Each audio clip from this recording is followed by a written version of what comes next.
আশীর্বাদ ধন্য, আমি সবার আশীর্বাদ ধন্য। জ্যোতিষী শ্রীরাম কৃষ্ণ মাতৃসাধ শ্রীরাম কৃষ্ণ।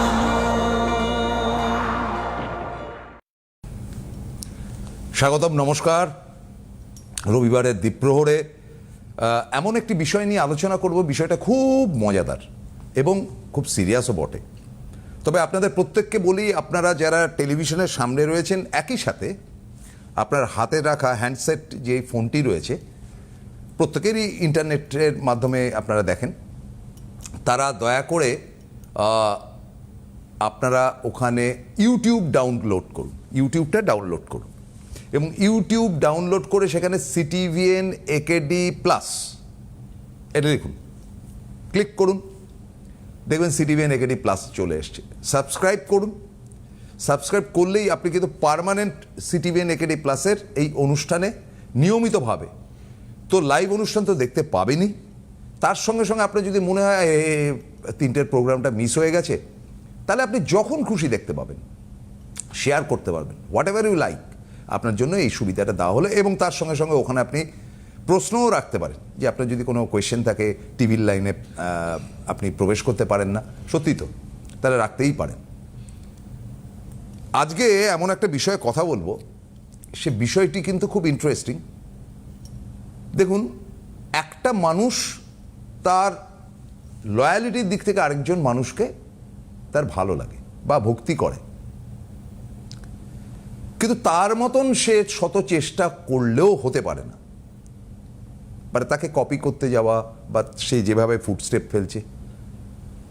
বিজ্ঞান বলে যেটা, যে এই পৃথিবীতে যদি 1000 কোটি মানুষ জন্মে থাকে, তাহলে 1000 কোটি মানুষের আঙ্গুলের ছাপ 1000 কোটি। সেরকম চারিত্রিক দিক থেকে যদি বলা যায়, তাহলে 1000 কোটি মানুষের চারিত্রিক দিক 1000 কোটি, হুবহু আরেকটা হতে পারে না। এটাকে বলে সিগনেচার ক্যারেক্টার। সই যেমন মেলে না, এটাও মেলে না, সিগনেচার। কিন্তু তার কাছাকাছি আসা যায় কি, এটা মস্ত বড় প্রশ্ন। এবং সেই জায়গা থেকে কিন্তু আজকে আমি সরাসরি এই প্রশ্নটি করব আমার দীর্ঘদিনের ব্যক্তিগত বন্ধু, বিশিষ্ট জ্যোতিষী শাস্ত্রীমশাই শ্রীরাম কৃষ্ণকে। ওয়েলকাম। নমস্কার, আমার সকল দর্শক বন্ধুদের প্রণাম জানাই এবং আমার আরাধ্য দেবী তারামাকে প্রণাম জানিয়ে, আমার জন্মদাত্রী পিতামাতা এবং আমার গুরুদেবকে প্রণাম জানিয়ে, এবং আমার যারা বয়সে কনিষ্ঠ তাদের সকলকে ভালোবাসা জানিয়ে আজকের অনুষ্ঠান শুরু করছি। আমরা যখন জন্মাই, স্থান, কাল এবং পাত্র, কোথায় জন্মাচ্ছি। স্থান মানে ইন্ডিয়ায় জন্মাতে পারি, আমেরিকায় জন্মাতে পারি, নিউজিল্যান্ডে জন্মাতে পারি। কত সালে জন্মাচ্ছি, কোনো গ্রহ মানে আকাশের যে নক্ষত্রমণ্ডলী, এই নক্ষত্রমণ্ডলীর কয়েকটা হয়তো 20 বছর, 18 বছর, 7 বছর পরিক্রমা করছে, কোনো কোনো কয়েক কোটি বছর পর আবার আসবে। এরকম নানা রকম পরিবর্তন আসে। তাই যখন একটি সন্তান জন্মেছে, শুধু তো সেই জন্ম, মনে করুন কলকাতায় সেই দিন সেই সময়ে 25,000 বাচ্চা জন্মেছে। শুধু জন্মেছে সময় দেখলে তো হবে না, কোন স্থানে জন্মেছে, কার গর্ভে জন্মেছে, সমস্ত কিছু দেখার প্রয়োজন। ভাগ্য কতটা, কখনো কর্মের দ্বারা ভাগ্য নিয়ন্ত্রিত হয়, আবার কখনো ভাগ্যের দ্বারা কর্ম নিয়ন্ত্রিত হয়। এই দুটোর সাথে দুটো অঙ্গাঅঙ্গিভাবে জড়িত। যেমন মনে করুন কেউ কোটিপতির ঘরে জন্মেছে, এবার তার ভাগ্য ভালো নিয়ে সে জন্মেছে, এটাকে বলে প্রারব্ধ। আমি ভালো পিতা পাবো, আমি ভালো মাতা পাবো, আমি ভালো হাজবেন্ড পাবো, আমি ভালো সন্তান পাবো, আমি ভালো টিচার পাবো, আমি ভালো ডাক্তার পাবো, এগুলো সম্পূর্ণ হচ্ছে প্রারব্ধ। এই প্রারব্ধের ওপরে কিন্তু নির্ভর করে মানে জন্ম। পরিস্থিতি, পরিবেশ। ওই যে স্থান কাল পাত্রের মধ্যে স্থান কাল এবং পাত্র, হ্যাঁ, এইটা এবার মনে করুন একই স্থানে জন্মালে একই প্রারব্ধ তো হচ্ছে না। হচ্ছে না। না, যেমন যেদিনকে আমরা অনুষ্ঠান করছি রামকৃষ্ণবাবু, সেই দিনটা হচ্ছে প্রয়াত প্রাক্তন মুখ্যমন্ত্রী বুদ্ধদেব ভট্টাচার্যের জন্মদিন।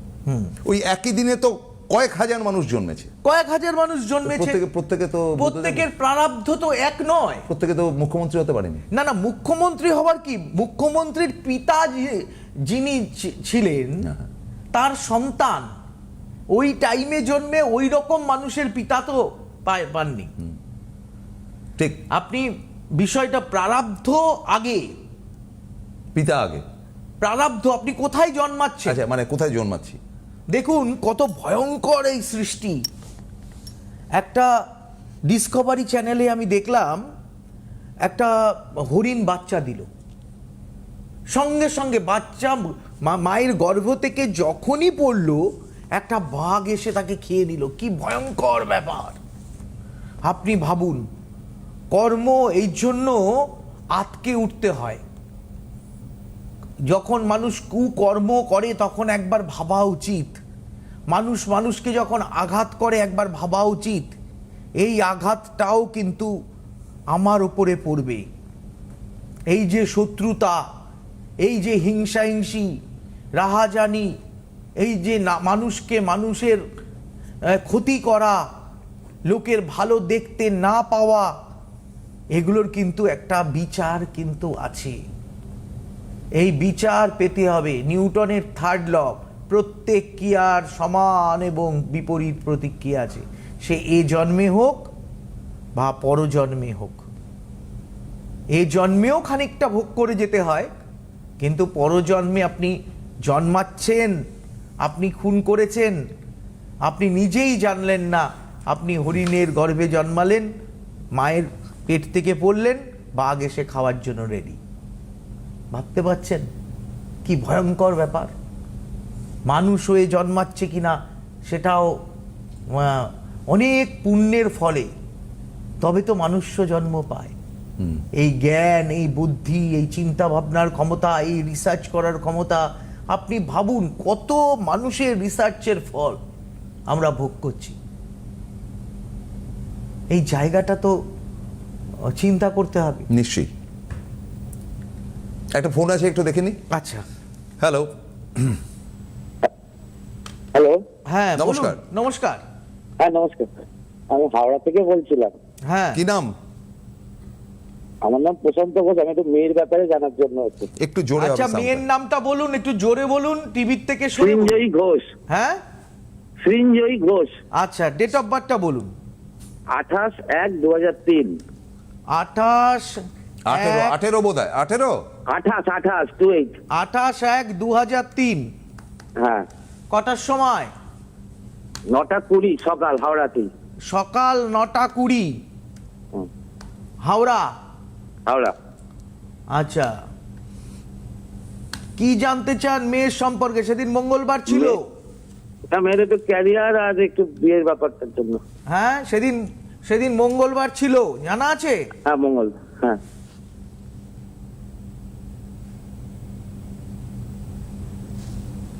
হ্যাঁ, দাঁড়ান, আচ্ছা, একটু দাঁড়ান, দেখতে দিন একটু। দেখতে দিন ওনাকে, ল্যাপটপটা। রামকৃষ্ণ বাবুকে একটু দেখতে দিন। হ্যাঁ, এখানে ছন্ন ছাড়া যোগ আছে, এখানে চন্দ্রমঙ্গলা যোগ আছে, গ্রহণ যোগ আছে। হ্যাঁ, হ্যালো। হ্যাঁ, বলুন। মেয়ে মনে করুন এই মিডিয়া লাইনে কিছু নিয়ে পড়াশোনা মানে করেছে আমাদের মেয়ে? লাইনে? হ্যাঁ, হ্যাঁ, হ্যাঁ, হ্যাঁ। হ্যাঁ হ্যাঁ, মানে কি পড়াশোনা করেছে? মাস কমিউনিকেশন নিয়ে গ্রাজুয়েশন করেছে। হ্যাঁ, মাস কমিউনিকেশন, মানে আমাদের ট্রেডের আর কি।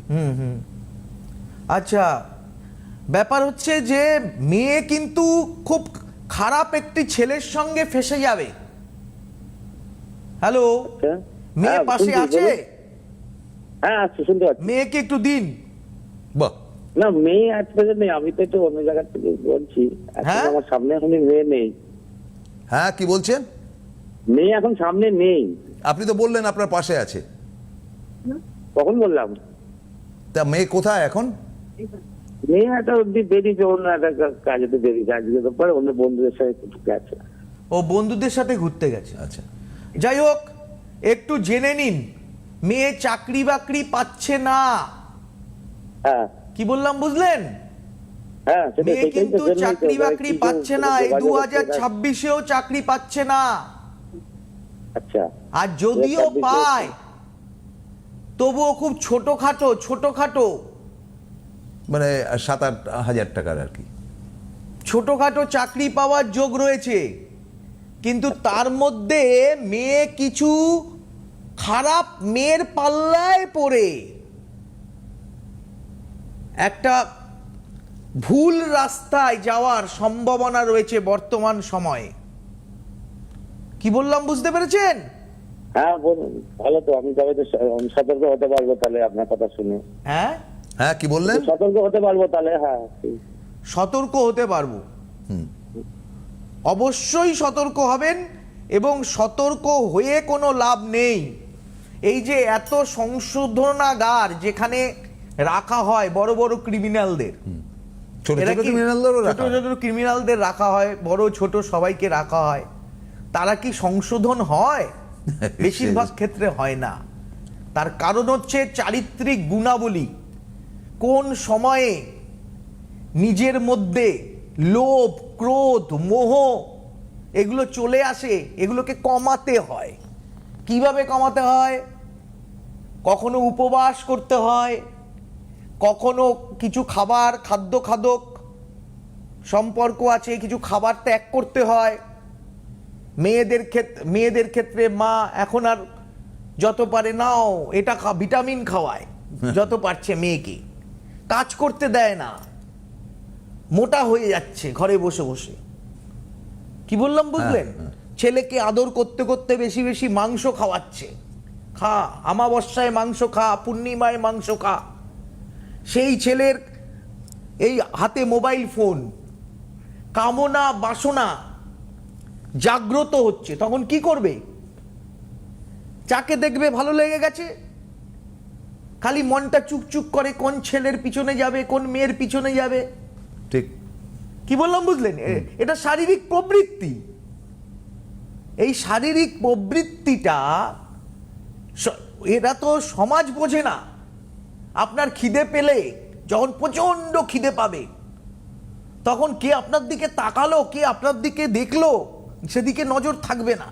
এটা তো প্রবৃত্তি। আপনাকে কত খাবারটা খেতে হবে, কারণ আমি মানে প্রচন্ড ক্ষুধার্ত, আমি প্রচন্ড ক্ষুধার্ত, আমার মাথা ঘুরছে। যে মেয়েটি শারীরিকভাবে একটি তার বিপরীত লিঙ্গকে যেই সময়ে চাইছে, সেই সময়ে আপনি বলছেন চাকরি না পেলে তোকে বিয়ে দেব না। ছেলেকে বলছেন কিছু করিস যে তোকে বিয়ে দেবো। আরে প্রবৃত্তি তো সেটা বোঝে না। তুমি তো ছেলেকে মটন খাইয়েছো, মুরগি খাইয়েছো, যে মুরগিগুলোকে 2 মাস 3 মাসে বড় বড় হয়েছে, স্টেরয়েড দেওয়া মুরগি। অল্প বয়সী মেয়েরা মাতৃত্ব এসে যাচ্ছে, কেন আসছে?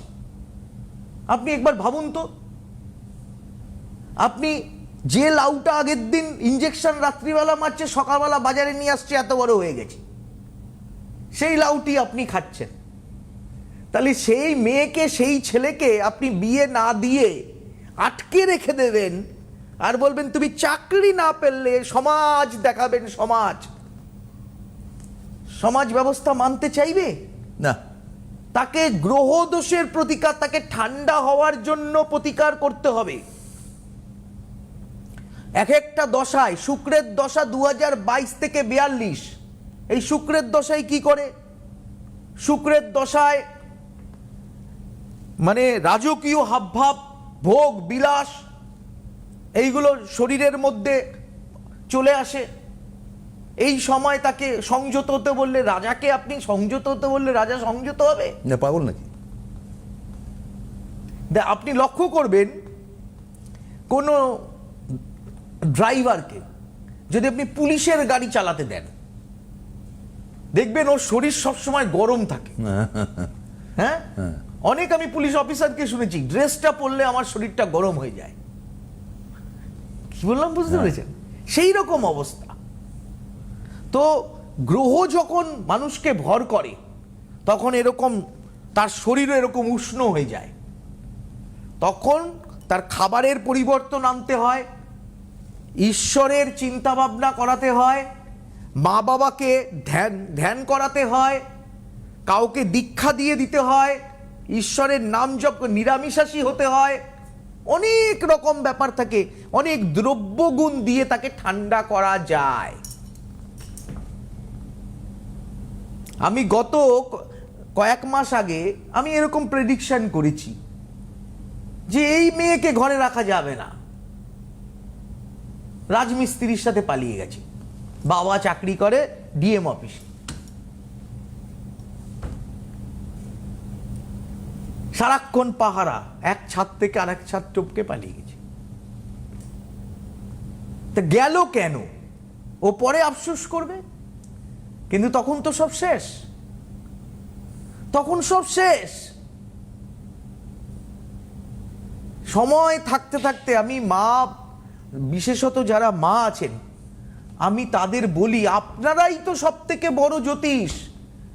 বসুন্ধা, আপনি আশ্চর্যজনকভাবে কোনো মা যদি বলে আমার ছেলে নেশা করেছে আমি বুঝতে পারিনি, আমি বলবো নয় তিনি মিথ্যে কথা বলছেন, নয় সমাজের ভয়তে চুপ করে আছেন, হয়তো তার কাকা জ্যাঠা মামা তাদের সবাইকে লুকোনোর জন্য চুপ করে আছেন। মায়ের চোখ ফাঁকি দেওয়া অত সহজ নয়।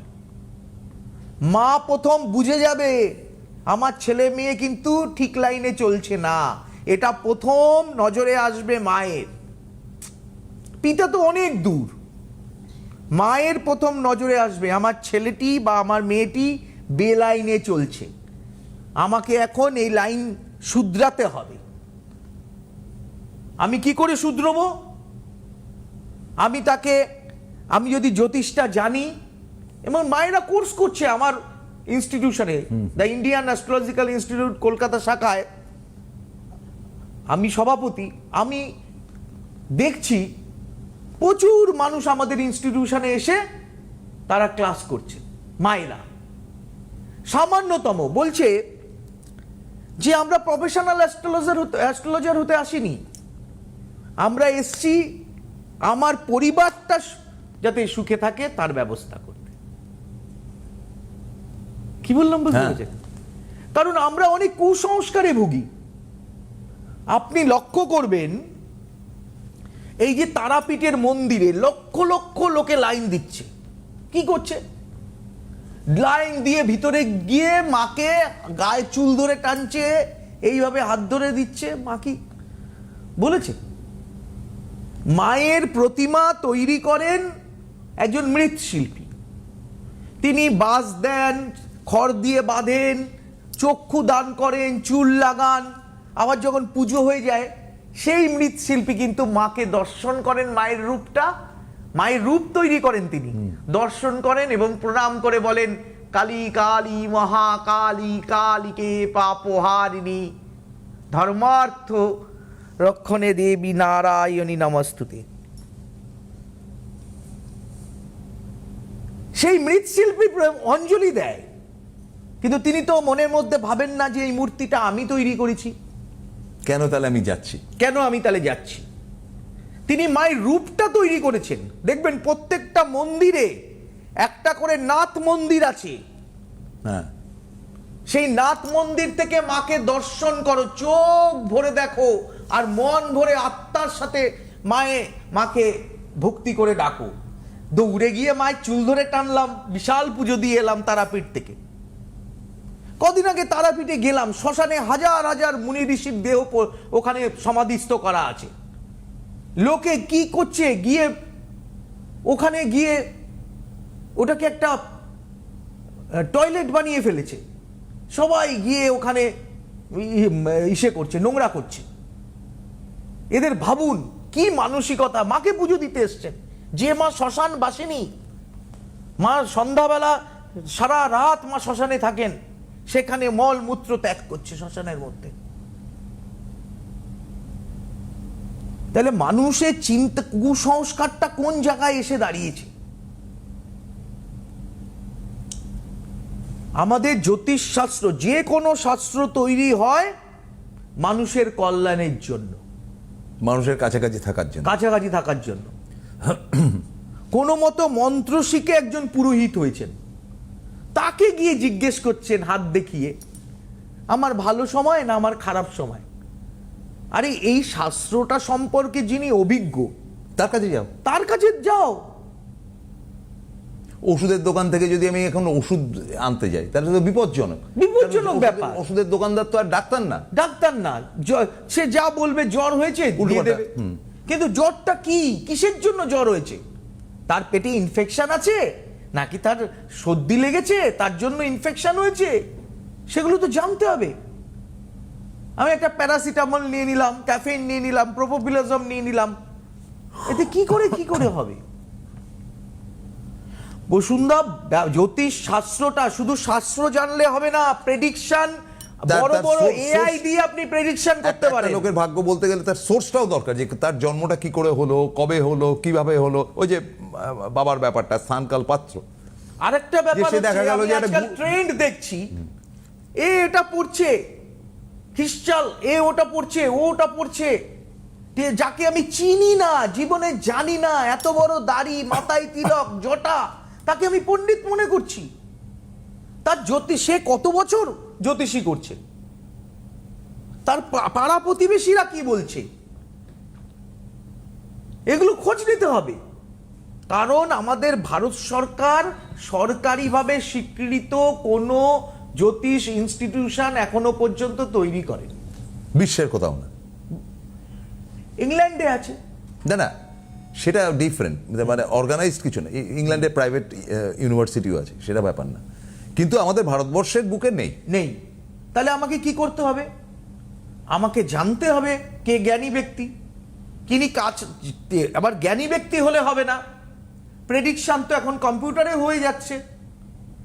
শুধু কাজটি তিনি করেন কিনা, তার কাজের মধ্যে কতটা সঠিকভাবে তিনি কাজ করেন, তার মূল্যায়ন করতে হবে। কাজটা তিনি করেন কিনা, কাজ হবে কি না হবে সেটা পরের ব্যাপার।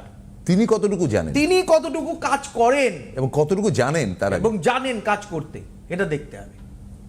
সে কিছুই জানে না, সে দাড়ি নিয়ে তো রণবীর কাপুরও ঘুরে বেড়াচ্ছে, হ্যাঁ, তার কাছে গিয়ে ভাগ্য দেখাবো নাকি? না, এই কাজের ব্যাপারে তার কতটা ডেপথ আছে এবং দীর্ঘদিন ধরে সে কাজ করে যাচ্ছে, সফলতা তার কত,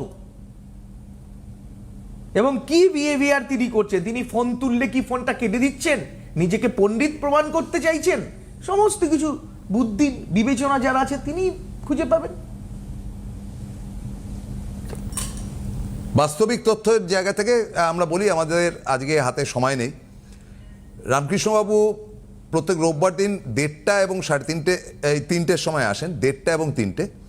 কিন্তু একটি জিনিস জানবেন, যে আমি তো বললাম তো আমার ব্যক্তিগত বন্ধু, অসম্ভব পড়াশুনো করা মানুষ, এবং he is a good looking, খুব ভালো পাঠ করতে পারেন, গীতা, চণ্ডী ইত্যাদি। ওনার সঙ্গে মিশে দেখবেন, আনন্দ পাবেন। তবে একটা কথা বলি, কাজ পারলে করব এবং গ্যারান্টি সহকারে করব, না পারলে সরাসরি মুখে বলে দেব। মুখে শুধু বলে দেব না,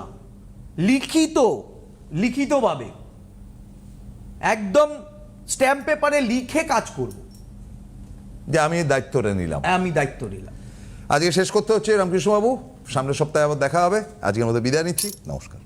সুখবর, আপনাদের প্রিয় জ্যোতিষী রামকৃষ্ণ শাস্ত্রী অনলাইন কনসালটেন্সি করছেন। আপনাদের প্রতিকার এবং পরামর্শ ভারতবর্ষের বিভিন্ন প্রান্তে পৌঁছে যাচ্ছে। Online consultancy number 9038002022। Ramakrishna Shastri, আপনাদের সাথে, আপনাদের পাশে।